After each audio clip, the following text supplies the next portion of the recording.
So you may be wondering if this tiny little Fuji bundle of love is a Fuji X-T4 replacement.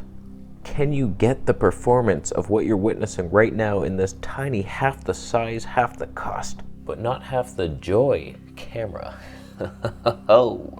Today we're gonna dive deep. I'm gonna tell you everything I love about this camera, everything I hate. There are some things. And would I buy it? Should you get it? Or save up a little extra allowance money from your grandmother to get the Fuji X-T4? All I want is the perfect camera. All I want is the perfect camera. So Fuji Canada reached out to send me this to review. I ain't gonna go easy on them. I'm gonna tell you everything, because if I don't, then they're just gonna think, oh, it's perfect, cool. We don't have to improve anything. I'm gonna tell you every single thing I hate about this little piece of shit. Love this thing. Love it. So first initial impressions, when I picked it up, I was like, oh yeah, that grip, fantastic. On the X-T4, I'm like doing this claw grip thing. I could die. That could injure me later on in life. When I'm 90, I'm suing you, Fuji. This is a fantastic grip. The whole thing, the size, the weight, you couldn't do better. Flippy screen, thank you. I'm gonna tell you some things I love and don't love about the body, and then we'll switch to this so you'll see it. This is the Fuji X-T4 with the 16mm Tony 1.4. So first amazing thing, they got a mode dial, which I know you photographers are gonna be all angry about, but you dial shooters with your, oh, look, I'm in full control. You're a nerd. Video shooters would never do that. Those are just useless to me on the Fuji X-T4. They're always in automatic. So finally we got a mode dial. We got a bunch of custom modes. I love that, C1 to C4. Guess what?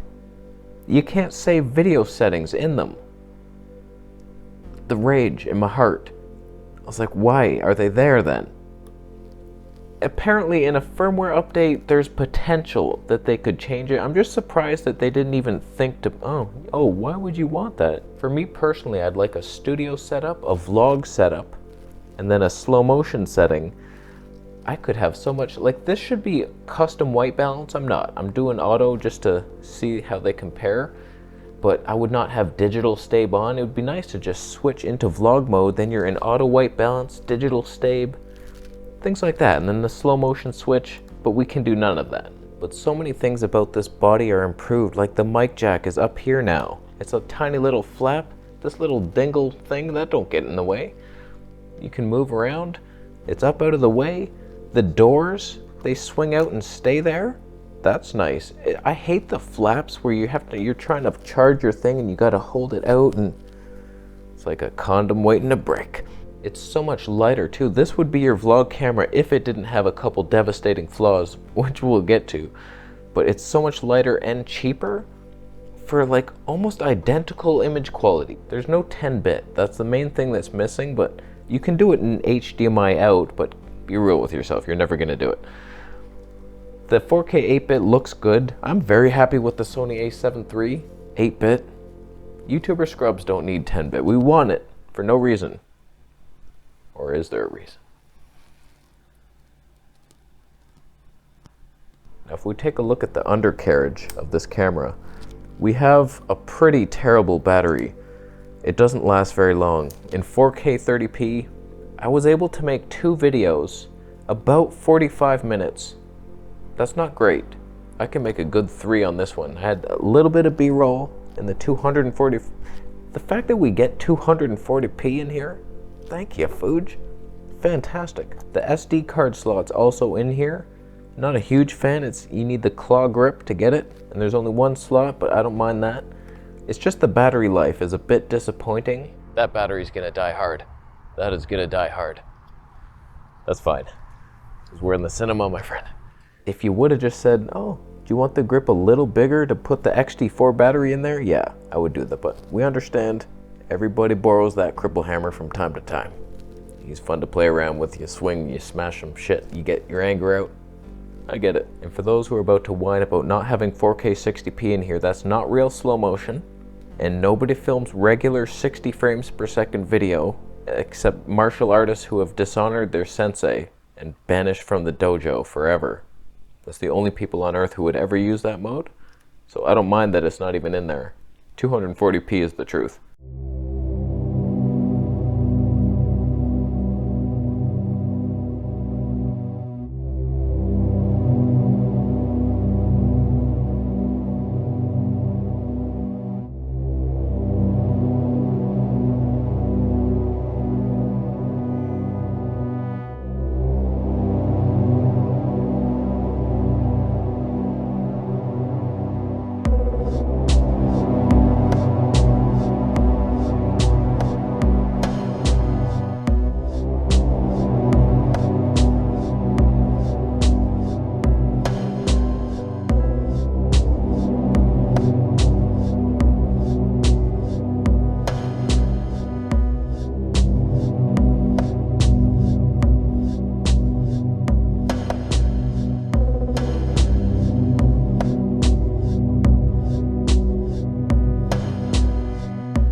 Couple more minor nitpicks, then we'll switch to this, and I'll also do a little test to show you the amazing IBIS in here.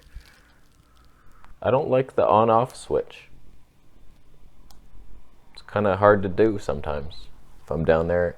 I don't know, it's not as good as the XT4 for some reason. The buttons just feel a little cheap, and the shutter, it's a bit not as good. But thank you for not blocking the battery door with the tripod. It's way out there. You can access everything. Good to go. Let's switch to it. We're on it. Fuji X-S10. Same lens, same settings. Everything should be the same, except we're in like an auto exposure type of thing. Aperture set, aperture priority enabled. Does the demon LUT hold up to its brother in 8-bit?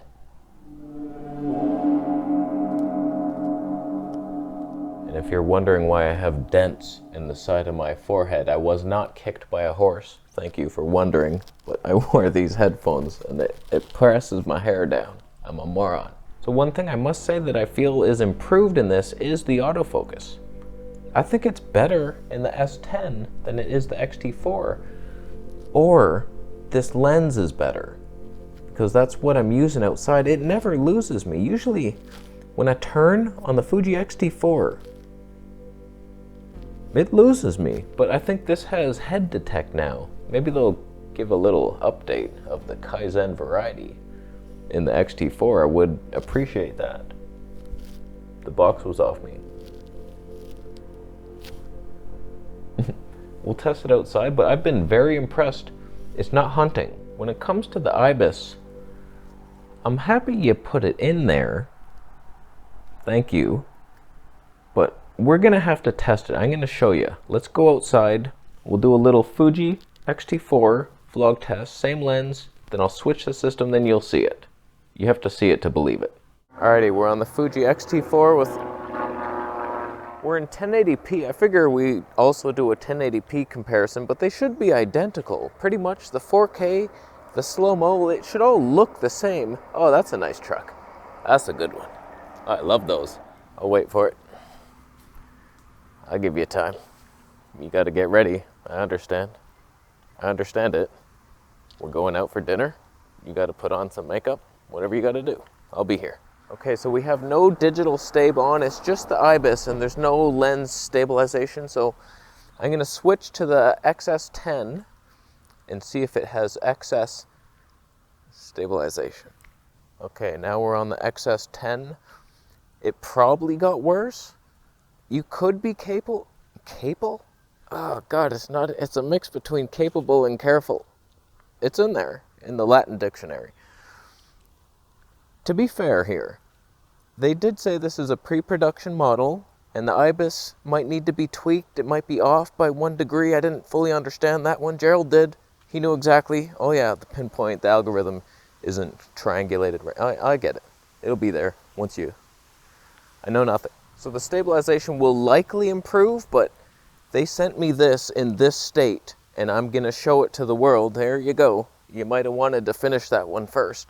But here it is in its current state, and it will probably get better, but within a level. Like, they did shrink it down. The XT4 already isn't perfect, so how much better could it get? I'm not sure, but we're looking at it. We're looking at it. Let's switch to the Fuji X-T4 with digital stab. I almost slowed down and stopped. That would have been a mistake. Is that much smoother? Now here's digital stab enabled. That ends up looking pretty good, I gotta say. This lens seems to be better than most other Fuji lenses, better than the Samyang, better than some with dual pretend stab. It's not bad, not bad. Okay, now we got digital stab on. How's that doing? Should be better, but I'll be honest with you, I've made several videos with this camera in secret, and people kept saying, they're complaining about it, saying, oh, stop using the A7 III, bro. It's like, it's not, can't tell you what it is, but it's something. I just find in my tests, it's not as natural. I find even the Sony A7 III, like, it's shakier, but it's a more natural handheld shake look, whereas this is kind of like jagging. You can almost see the sensor doing the, oh, okay, he's moving this way. Oh God, what do we do? Help, send help. But does the autofocus lose me? Has it lost me once on either camera? It's the lens, I'm telling you. I don't know why some Fuji lenses hunt. It's the lens that hunts, not the algorithms. So that's weird. Maybe we'll do a little focus test with a secret lens. XT4 versus you. Who will win our hearts?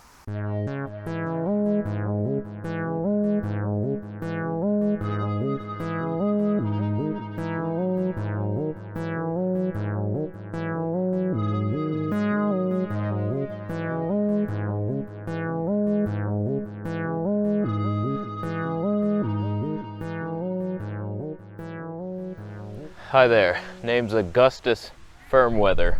Nice to meet you. So we're on the XS10, we're back in 4K now. Did that latch onto me? Next to me is a hobo. He has the old algorithm. Fuji X-T4 like algorithm. Oh no, I'm getting small in the frame. That can't be good. Oh no, I'll leave.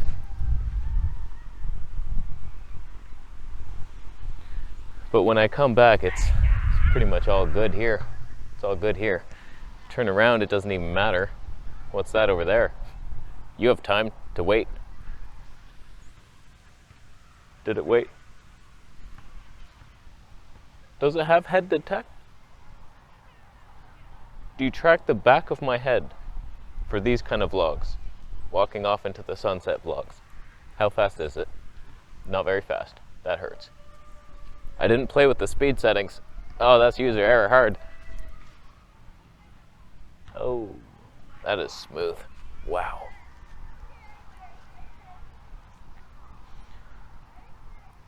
Triangulate that, Fuji. I diagonally walked. You didn't even know what to do, but you did it.